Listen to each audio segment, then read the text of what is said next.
तर as a Marathi माझी first priority नेहमी मराठी मूवीज असतात. पण खरं सांगायचं झालं तर माझ्या शहरात मराठी फिल्म्स खूप कमी लागतात.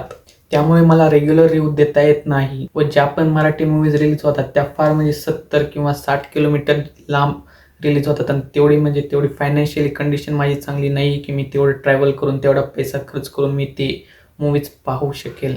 त्यासाठी खरंच मला माफ करा.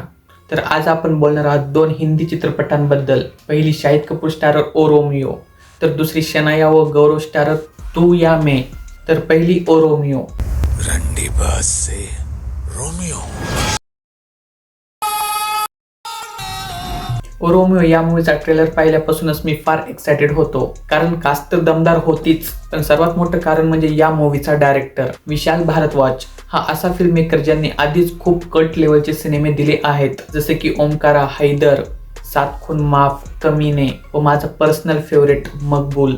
इतका परिपक्व, सशक्त आणि वेगळ्या स्टोरी टेलिंगसाठी ओळखला जाणारा दिग्दर्शक आणि त्यात पुन्हा एकदा शाहिद कपूर सोबत प्रोजेक्ट. म्हणून एक्सपेक्टेशन्स नॅचरली हाय होत्या. त्यातून ट्रेलर कट एकदम दमदार होता. मूवीची सुरुवात खूप एनर्जेटिक होते. थिएटर मधली फाईट सिक्वेन्स, रेझर हातात घेऊन शाहिदची एंट्री, त्या सीन मध्ये कॅमेरा मुवमेंट व ऍक्शन कोरिओग्राफी, बॅकग्राऊंड स्कोर आणि रॉ ऍक्शन हे सर्व खूप प्रभावी वाटते. ओपनिंगचे 15 ते 20 मिनिटं लिटरली स्क्रीन पकडून ठेवतात. शाहिद कपूरने वस्त्रा हा अँटी हिरो खूप इंटेन्सिटीने साकारलाय.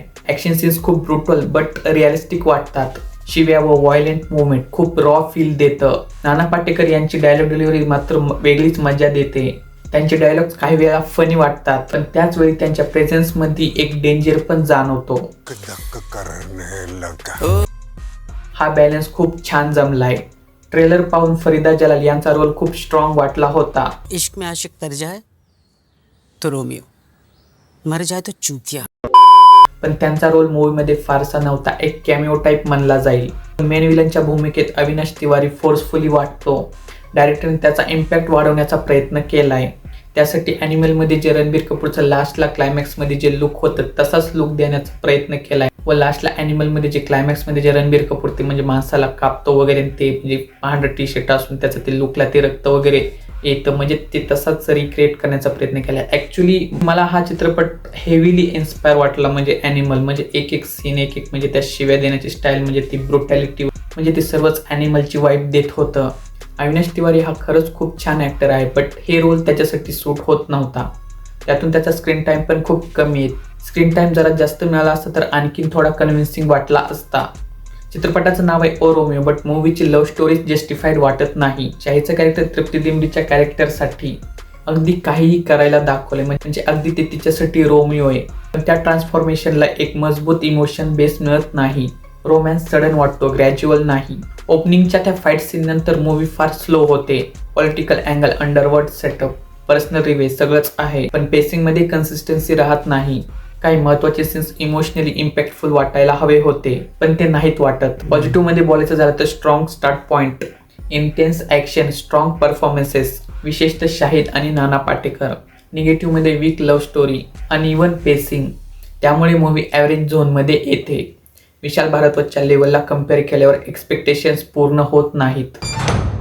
मैं तुझे अपनी हर सांस से नोच नोच के निकालूंगा, ताकि मेरे अंदर तेरे लिए सिर्फ नफरत रह जाए.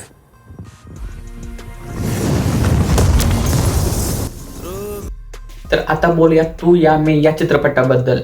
हा एक सर्व्हायवल थ्रिलर जॉनरात सिनेमा आहे.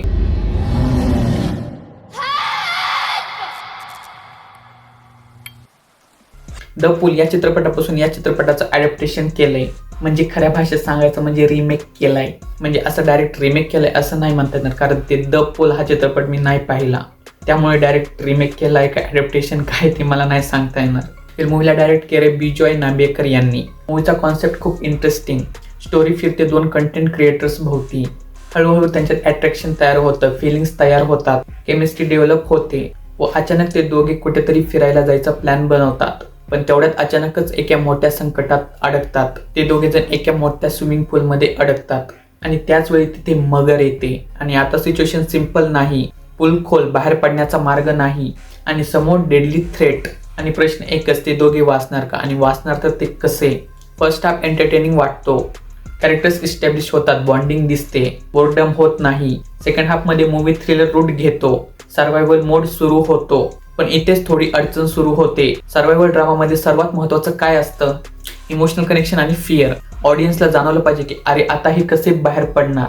पण इथे ती इंटेन्सिटी बिल्ड होत नाही, ते फिअर फील होत नाही. सिच्युएशन खूप कॅज्युअली हँडल केल्यासारखं वाटतं. कॅरेक्टर्स अडकलेले आहेत, पण पॅनिक, डिस्पेरेशन, मेंटल ब्रेकडाऊन फारसा दिसत नाही. ऍक्टिंग वाईज सर्वांचं काम ठीकठाक वाटतं. आपल्या मराठी कलाकारांचा रोल मोठा नसला तरी प्रेझेन्स मात्र जाणवते. क्षितिजोग व रिअल लाईफ क्रिएटर राजसी यांची उपस्थिती लक्षात राहते.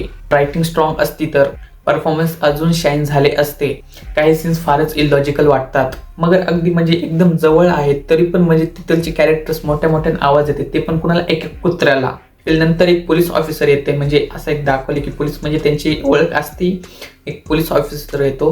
बरं ठीक आहे, पोलीस ऑफिसर आल्यावर काहीतरी बॅकअप मागवावं, कुणाला तरी बोलवावं, कुणाला तरी फोन करावं. नाही, पोलीस ऑफिसर पोलीसमधली ती गाडीतली दोरी आणतो, दोरी बांधतो आणि स्वतः पुलामध्ये उतरतो. माहिती असून की तिथं मगर आहे वगैरे, तरी पण हे सीन्स टेन्शन वाढवण्याऐवजी म्हणजे क्रिंज व म्हणजे कन्फ्युजन फील करतात. मूवी खूपच खराब आहे असं म्हणता येणार नाही. कॉन्सेप्ट जेन्युइनली स्ट्रॉंग होता. सर्व्हायव्हल सेटअप इंटरेस्टिंग, पण प्रेझेंटेशन ॲव्हरेज. पोटेन्शियल खूप होतं बट पूर्णपणे युटिलाइज झालं नाही. जर तुम्ही फार सर्व्हायव्हल थ्रिलर मूवीज पाहत नसाल तर हा मूवी तुम्हाला आवडू शकतो. पण या जॉनरचे हेवी फॅन असाल तर कदाचित निराशा होईल. पण शेवटी हा सुद्धा ॲव्हरेज झोनमध्ये सेटल होतो. ठीक आहे मित्रांनो, हे होतं माझं या 2 चित्रपटांबद्दल आणि खरंच सॉरी मनापासून. ठीक आहे मित्रांनो, तुमची व तुमच्या परिवाराची काळजी घ्या. Thank you, take care, bye.